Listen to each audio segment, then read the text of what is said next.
Jiwa ini Israel adalah muslim. Wa isqala Musa liqaumi ya qaumi lima tuzunani ma qad ta'lamun anni Rasulullah. Coba lihat. Saudara-saudara muslim, coba dengarkan lagi. Apa yang kata Nabi Isa? Ini kerajaan Israel ya. Wa isqala Isa bin Maryam ya bani Israel, inni Rasulullah ilaikum. Hai bani Israel, aku rasul buat kalian. Musaddiqan lima baina yaday min at-Taurat wa mubasysyiran bi rasulin ya'ti min ba'di ismihi Ahmad. Semua nabi-nabi Islam. Tidak ada nabi yang bukan muslim. Makanya Allah mengatakan dalam firman-Nya, a'udzubillahi minasyaitonir rajim, innad dina indallahil Islam. Agama di sisi Allah yang turun dari langit hanya Islam, enggak ada agama lain. Kata Nabi Muhammad SAW, aku dan seluruh nabi-nabi seperti orang anak-anak yang satu induk. Artinya satu ajaran, satu agama Islam, tapi syariatnya yang berbeda-beda nanti. Seorang beragama itu sangat mudah mengklaim wilayah karena motivasi agama. Lalu dia memberikan contoh. Inilah contohnya. Islamisasi sejarah yang bertujuan untuk islamisasi wilayah. Itu intinya kira-kira. Jadi islamisasi sejarah untuk mengislamisasi wilayah. Berikan contoh. Ini Musi Sarun saya ngomong apa adanya. Misalnya, nabi-nabi itu dianggap Islam, itu kan? Maka kemudian Daud agamanya Islam, Salomo agamanya Islam. Nah, Salomo kan punya bait suci yang mendirikan bait suci kan Salomo, bait suci yang pertama itu. Lah letaknya sekarang di mana? Di Yerusalem. Yang sekarang bait suci itu berdiri di kota Daud, sebetulnya kotanya agak ke bawah itu kan. Lebih kecil, kemudian dihancurkan oleh Nebukadnezar. Bangsa Yehuda mengalami pembuangan ke Babel tahun 586 sebelum Masehi. Kemudian tahun 539 sebelum Masehi, berkat kebijakan yang dilakukan oleh Kores Agung, maka kemudian semua jajahannya Babel, tawanannya Babel disuruh pulang kembali ke wilayah mereka masing-masing. Lalu diberikan hak untuk mendirikan rumah ibadah bagi agama mereka masing-masing. Ini yang sebetulnya deklarasi HAM pertama kali sebetulnya. Kalau kita lacak dalam sejarah, karena jelas sekali di situ. Dan itu sumbernya tidak hanya Alkitab, ditulis dalam Isra dan Nehemia. Itu ditemukan prasasti namanya prasasti Slinder Kores Agung. Anda bisa membacanya itu dalam bahasa Akadia yang sekarang ini banyak sekali ditulis ya tentang itu. Salinan lengkap dari prasasti yang isinya pembebasan bangsa-bangsa termasuk Israel, lalu diberikan hak untuk membangun bait suci bagi Tuhan mereka masing-masing. Maka mulailah masuk ke zaman Persia, Ratu Esther, kemudian Mordekai menjawab kejahatan dari seorang bernama Haman.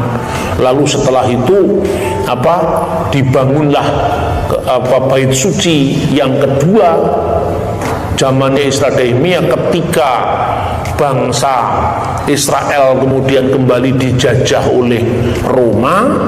Herodes Agung memperluas bait suci itu kira-kira tahun 37 sebelum Masehi. Itu kan mulai Romawi menguasai Israel. Lalu dibawalah bait suci yang sekarang dikenal dengan bait Allah yang kedua, yang sekarang tinggal tembok barat. Orang Yahudi menyebutkan Hakotel Ha'arifi, orang Arab menyebutkan Haitun Al-Mubaka, ya tembok ratapan. Nah itu kan berarti pemegang hak pertama kali yang membangun itu siapa? Salomo. Salomo itu kan Nabi Sulaiman alaihi salam. Nah berarti kalau Salomo sama dengan Nabi Sulaiman, dan Nabi Sulaiman agamanya sudah Islam, berarti asetnya itu aset Islam, kira-kira seperti itu. Itu sudut pandang seorang profesor Yahudi. Bukan berarti semua agama, semua nabi-nabi itu agamanya Islam gitu. Lucu sekali sebetulnya kalau dilihat. Tapi itu sudah bersorak-sorai mendengar YouTube semacam itu. Lalu saya kasih pelurusan lewat YouTube. Tidak begitu maksudnya. Nah saya gregetan lagi. Kok ya kebacut lagi katanya orang Jawa.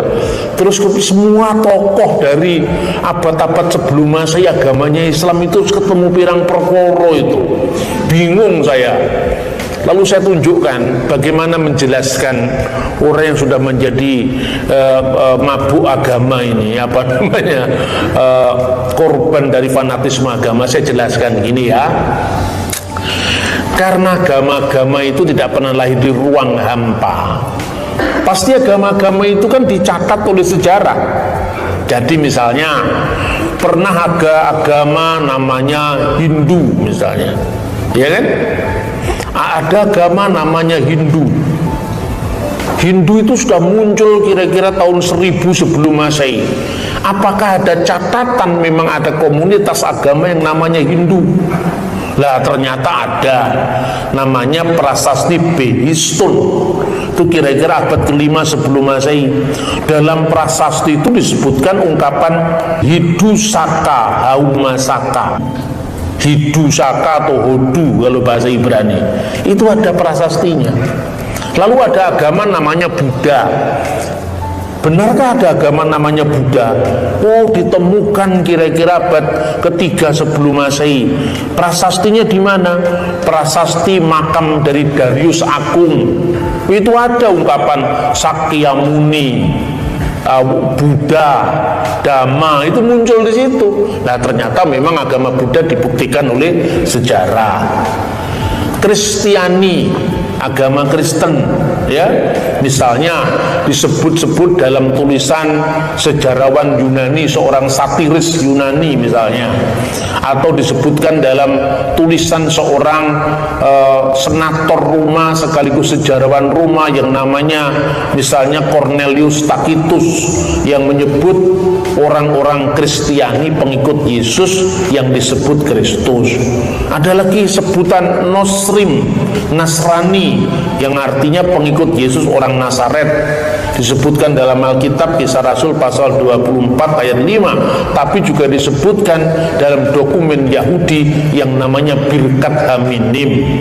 Kan ada semua istilah Kristianos, Kristiani, Nosrim di luar kitab suci, maksud saya. Sebab kalau kita mengatakan, oh ini Kristen agama yang paling benar, dasarnya dari Alkitab, lah itu kan Alkitabnya orang Kristen. Orang Hindu kan nggak percaya Alkitab, dan kita kan tidak bisa memaksakan kitab suci kita itu untuk agama lain. Begitu juga adalah hak setiap orang Muslim untuk mengatakan inna dinna indalahil Islam, sesungguhnya agama di sisi Allah itu adalah agama Islam. Lu silakan. Tapi ketika Anda mengatakan bahwa semua nabi agamanya Islam, prasastinya mana? Yang di luar Quran itu mana yang menyebut ada agama Ibrahim agamanya Islam? Ditemukan prasasti dari zaman Ibrahim, misalnya apa prasasti Nusi atau undang-undang Lipit Istar, itu kan sejaman dengan Abraham. Tidak ada satupun agama yang namanya Islam. Gitu loh cara berpikir historis. Sebab kalau orang cara pikirnya cara pikir pokoknya Alkitab, lah ya pokoknya Alkitab itu kan pokoknya. Kuwi kan kowe sing percaya, sing liya kan ora percaya. Itu kan hanya kamu yang percaya, orang lain kan nggak percaya, gitu loh. Begitu juga Anda boleh 1000 kali mengatakan bahwa agama saya itu yang diridhoi Tuhan, silakan. Tapi itu kan klaim sepihak, bukti historisnya mana, gitu loh.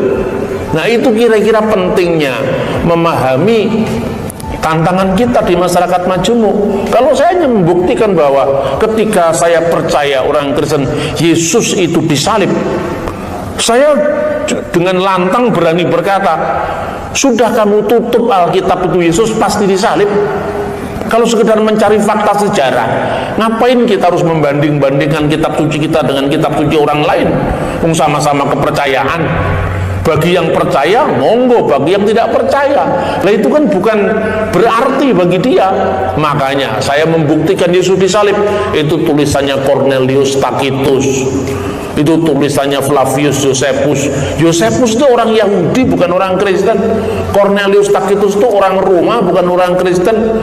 Dan mereka tidak menerima Yesus, tapi mereka mengatakan Yesus disalibkan pada masa pemerintahan Pontius Pilatus.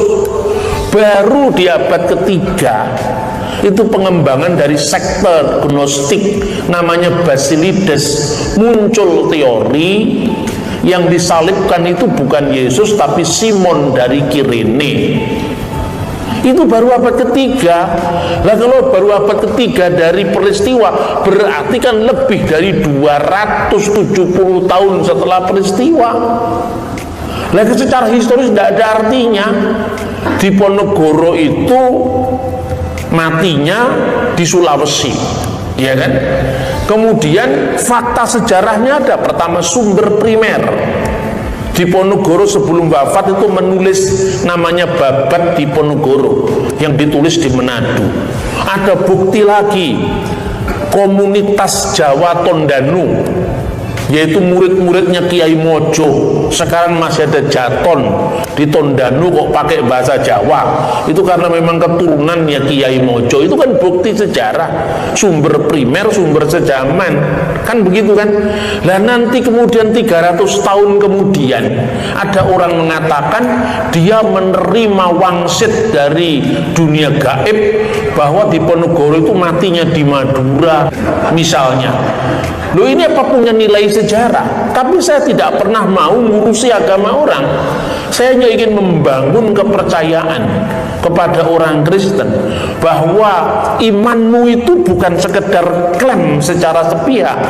Ketika pengakuan iman sepanjang abad mengatakan yang menderita di bawah pemerintahan Pontius Pilatus, itu artinya apa? Kredo iman kita itu dibuktikan oleh fakta sejarah. Jelas sekali di zaman siapa Yesus wafat, bukan di kerajaan antah berantah, tapi jelas wali negeri Pontius Pilatus. Anda bisa membaca tulisan-tulisan Romawi, Yunani, dari Flavius Josephus, dari misalnya penulis-penulis Romawi yang sejaman, misalnya Plinius the Younger, Plinius the Elder. Itu kan ahli-ahli sejarah Romawi saat itu. Semuanya mengenal siapa Pontius Pilatus. Ketika Anda mengatakan Yohanes Pembaptis dibunuh karena peristiwa Herodes menikahi istri saudaranya, tercatat dalam Alkitab. Tapi Anda juga bisa membaca catatan ini di Josephus, sejarawan Yahudi. Gitu loh. Jadi apa yang ingin saya sampaikan, sejarah yang penuh bukti adalah mitra bagi iman yang penuh bakti. Saya tidak pernah ngurus agama lain, tapi karena orang lain sering ngurusi agama saya, ketika saya semakin tajam untuk berbicara tentang fakta sejarah, jangan ngamuk karena kamu yang pertama mendahului. Kan gitu kan? Kan kalau dilihat, coba lihat argumentasi saya itu kan semakin menemukan bentuk. Karena apa? Setiap hari saya menghadapi makhluk hidup yang seperti itu, yang terus ngurusi agama saya, ngurusi iman saya. Akibatnya in the beginning was gregetan. Terus menemukan banyak cara untuk bagaimana menjawab orang ini tanpa bersentuhan dengan hukum. Jadi aman secara hukum. Karena saya tidak pernah nyerang agama lain kok. Loh, tapi ini kan mirip-mirip Pak. Kemiripan itu memang terjadi karena sejarah. Anda tidak bisa gugat saya karena apa? Sejak abad ketiga memang ada teori Yesus nggak disalib. Yang disalib itu Simon Kirene. Saya kan nggak pernah ngomong tentang tafsir agama Islam. Saya bicara tentang hal seperti itu. Ketika orang mengatakan, kenapa kamu tidak percaya dengan Nabi terakhir? Loh, saya bilang Nabi terakhir mana maksudnya? Kan semua orang punya Nabi terakhir. Siapa yang kamu maksudkan?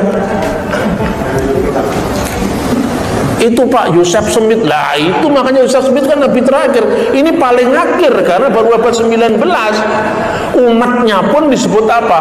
Gereja Yesus Kristus dari orang-orang suci zaman akhir. Tujuan saya apa?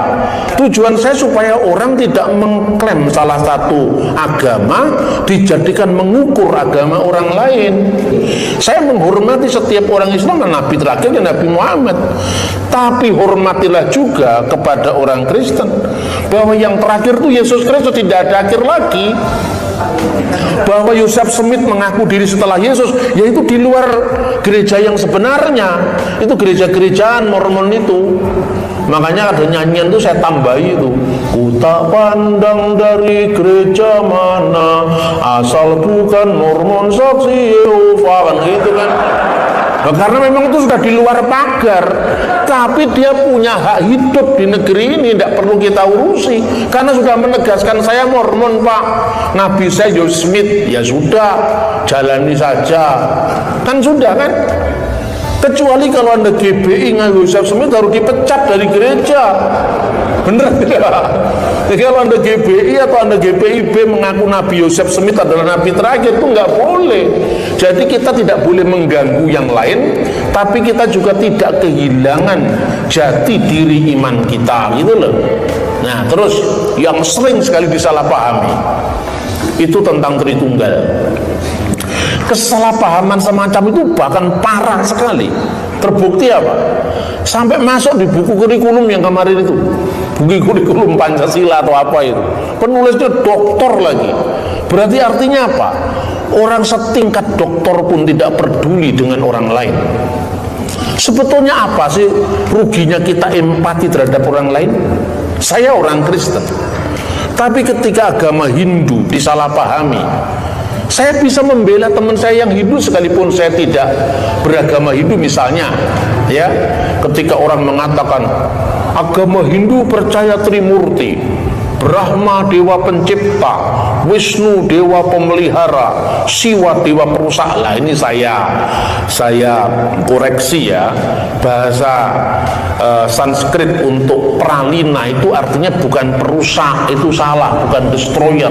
Masa Tuhan merusak ciptaannya sendiri? Saya bilang begitu. Apa artinya Pak? Pralina itu mendaur ulang ciptaan. Jadi bukan merusak. Gunung meletus, kan ada korbannya, tapi setelah itu tanahnya subur. Ya toh, kita punya kopi Sidikalang, punya kopi macam-macam yang harum-harum itu, ya kan?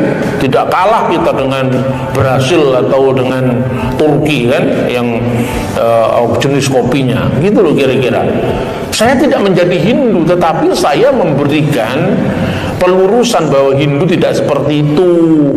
Lebih lanjut, kamu tanya sendiri sama pedanda sana, gitu loh kira-kira.